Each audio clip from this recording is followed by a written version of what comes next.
Mobile Task Force Edna 84, also known by the codename and thus upon his crucible, is on one of the strangest missions they've ever been sent on. They sit in a darkened room, beads of sweat trickling down their brows. The lights of computer monitors shine upon their faces. They're tackling a monster that, if it escapes, will literally devour all of creation. It has no fear, it has no remorse, and if it isn't kept contained by Edna 84, it may escape and wreak havoc across the world. Oh, and did we mention it's trapped in a Minecraft server? You heard us right. SCP-4335 is a cognito-hazardous extra-dimensional being of pure terror, trapped inside a procedurally generated world in the immensely popular game Minecraft. You hear about a lot of horrifying monsters being described as Lovecraftian, but only this monster is Minecraftian. There's a lot that needs explaining here, and we intend to get to all of it. But let's start with how the Foundation keeps this truly exceptional beast contained. The Foundation first discovered SCP-4335 back in 2010, shortly after the alpha version of Minecraft was released. Because of the online nature of the game, it's proven to be impossible to contain 4335 externally, seeing as it isn't confined to any one physical location. Shutting off the server 4335 is found in is not an effective containment method either, as this just causes the entity to simply hop to a different server. The Foundation's greatest fear is that 4335 will one day make the leap out of Minecraft and cause chaos in our world. That's why it's imperative to draft containment procedures for SCP-4335 within the game. This led to the creation of a containment site unlike any other. Site M1, the first official Foundation site made entirely out of Minecraft blocks. Everyone who was originally involved in the server has been removed and amnesticized. Since then, elite SCP Foundation containment specialists and gamers have been constructing the perfect prison for SCP-4335. Site M1 is a large stone complex built into the side of a mountain. It has a number of key features, including a supply area filled with materials vital for 4335's continued containment, chests filled with books that contain SCP-4335's containment procedures, a few animal farms for the purpose of breeding and killing livestock for their meat, the entrance to a mine, several chests containing books specifically designed for civilians to learn about 4335 if they ever breach containment and enter the server, and of course, the actual containment chamber for SCP-4335 itself, which is a little more complicated. 4335's containment chamber is built out of several layers, all made from iron blocks. The outermost cube is 75 by 75 by 75 blocks. The inner cube is 55 by 55 by 55 blocks, and the innermost cube is 25 by 25 by 25 blocks, creating several levels of defense. Finally, one layer within all these others, which contains the anomaly proper, is made from obsidian blocks. SCP-4335 is bound into the center of the containment chamber with a complex mechanism. The outermost cube is completely filled with water, and several dispensers capable of rapidly dispensing large amounts of items in a short amount of time line the cube. The cube also contains several mob farms, which are devices that constantly spawn enemies into the chamber that drop loot when they die. The chamber is essentially designed to funnel a constant flow of items inwards to SCP-4335. There are even contingency measures for if SCP-4335 manages to breach containment. If escape is attempted, blocks of TNT detonate above the ceiling, causing lava to pour into the chamber. At that point, MTF Edna 84 are dispatched into the server to lure 4335 back into its containment chamber. To do this, they fire a mix of fire-resistant potions and ender pearls, which have teleportation capabilities. Interestingly, there's one more basic method of luring SCP-4335 back into the obsidian cube: taunting and insulting. One of SCP-4335's many anomalous abilities is being able to hear people through the screen, and being a proud creature, responds to insults by charging in to directly engage the insulter. If SCP-4335 still manages to breach the containment that has been set up for it, then they even expect that it will likely soon hop into another server. At that point, the goal will shift to finding the monster and recontaining it. With containment procedures this complex and extensive, it shouldn't come as a surprise that SCP-4335 rests firmly in the Keter class. What exactly is this anomalous entity? Why does its containment hinge on constantly providing it with items? And how did it end up in Mojang's popular building and survival game in the first place? SCP-4335, in terms of physical dimensions, appears almost identical to the player character, with an all-black skin. It also appears to be constantly shrouded in a cloud of smoke particles, and has long black tendrils protruding from its back. In some respects, 4335 has been compared to two popular creepypasta figures, Herobrine and the Slenderman. But 4335 is far stranger. Its physical body behaves similarly to most assets native to the game, with a few peculiar, anomalous abilities we'll discuss soon. Handling SCP-4335 is an extremely delicate process. If command blocks, creative mode, or server commands are ever enabled in a server with SCP-4335, the server will instantly shut down, and SCP-4335 will move to a different server. SCP-4335 also uses its tendrils to destroy surrounding blocks before consuming them. With each successful consumption, SCP-4335 grows, and when it reaches sufficient size, it hops to a different server.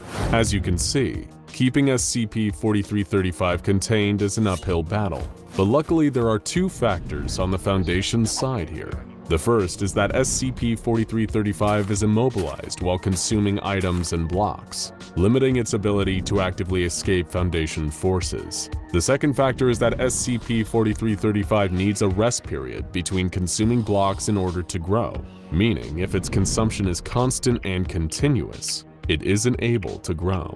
These two factors have informed the entirety of the Foundation's containment procedures around SCP-4335. It's locked into its chamber and fed items and blocks constantly, effectively rooting it in place. When SCP-4335 begins to grow, the Foundation also found that the application of Ender Pearls helps reduce it back to its normal size. However, SCP-4335 does have a method of striking back against its captors. 4335 is a Virgin-class multisensory cognitohazard. Anyone viewing it without proper training and protection may experience distressing hallucinations. SCP-4335 is also capable of telepathic speech, with people playing on its server, and as we alluded to earlier, it can also hear any noises you make while playing. Weird is a term thrown around a lot when it comes to SCPs, considering it's pretty much a requirement for the Foundation to take interest in you. But an all-devouring Minecraft demon that can hear you talking through your screen is strange, even by Foundation standards. MTF Edna84 first discovered SCP-4335 in the single-player server of Minecraft user Leaking Heart. 3 team members, Jason Yelsen, Richard Duchamp, and Sheila Freemason, covertly entered the game to investigate and potentially apprehend the creature. When Leaking Heart first discovered their presence on what he thought was a private server, he quickly left, a little creeped out by the sudden intrusion. Thankfully, the trio was still able to locate SCP-4335. They discovered the creature hiding inside a giant crater, as though it had impacted the Earth at considerable speed. Richard Duchamp, who was the leader of the team at the time, made the mistake of looking directly at the entity. In that moment, he experienced the full force of SCP-4335's cognitohazardous effects. He hallucinated, believing that his keyboard was melting before his eyes. In the aftermath of this incident, Duchamp was taken off the case, and Jason Yelsen was promoted to head of the project. Things were still going to get stranger. Yelsen was able to open a dialogue with the creature after containing it in a chamber filled with lava. It asked him whether it had landed in the right location, meaning our world, and Yelsen informed him that it had somehow fallen into the world of Minecraft instead. The creature was at first confused, and then angry and resentful about its situation. It vowed to find its way into our world somehow, and obtain more sustenance. A few months after this, the entity managed to breach containment and hop into another server. Yeltsin and 2 others once again managed to track it down and recontain it. But this time, 2 civilians also inhabiting the server were exposed to the anomalous effects of SCP-4335. They weren't hurt, but they did appear strange and incoherent after experiencing 4335's cognito hazards. The Foundation tracked them down in the aftermath and gave them amnestic treatment. 4335 was contained shortly thereafter. Once again, Yeltsin came face to face with his new foe. 8 months after being captured, 4335 granted Yeltsin another interview from containment. 4335 admitted that it almost respected Yeltsin and the rest of the Foundation for figuring out how to capture and contain it so quickly. In exchange, it would give the Foundation something extremely valuable: information. First, it asked one question of Yeltsin: how does he define creation? Yeltsin replied, something that is built and brought into this universe by a sapient being using other things from this universe. 4335 agreed. It went on to explain that it came from a universe devoid of creation, a dark and unknowable place, filled with nothing but violent random chaos. Its dimension existed directly above ours, and it often looked down at us through a dimensional window, fascinated by all the creation below. It plotted and dreamed to one day infiltrate our reality, and Yeltsin finally had the opportunity to ask the magic question, why? Though he wasn't quite ready for the brutal honesty of SCP-4335's reply. I do not like to lie, so I will tell you now. I wish to suck it dry of the toys of whatever force controls your universe. Destroy the light, destroy the earth, and destroy humanity. It reminded me of me, a blubbering mass of intelligence and order. It sickens me in ways I cannot comprehend. I hope you understand.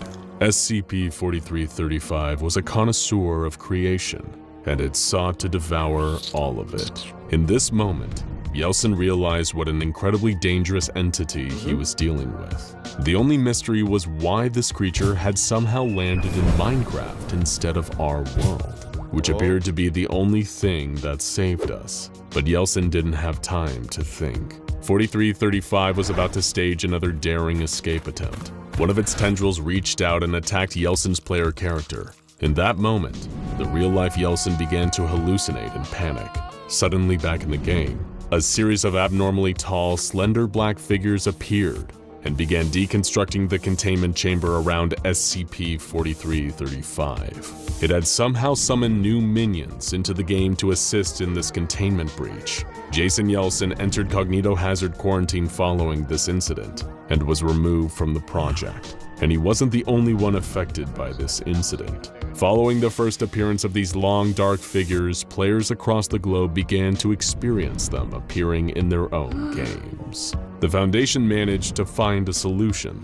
They contacted Mojang and had the creatures patched into the game during the next update, as a new non-anomalous entity, which seemed to stop 4335 from being able to use them as its own tools. They're now known as the Endermen, and are beloved among fans for being one of the creepier enemies. To this day, containment efforts continue for SCP-4335, but there's only one question left. Why did the entity fall into Minecraft rather than our world? The file posits the most likely answer, because 4335 defines creation as elements made by sapient beings. In Minecraft, the most popular game in the world at the height of 4335's power, everything that exists is the product of code made by humans. Creation is truly abundant there.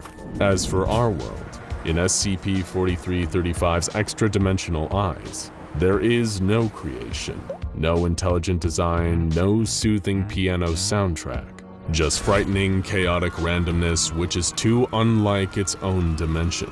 So even if SCP-4335 ever did arrive in our reality, it would likely be disappointed by how little there is to eat.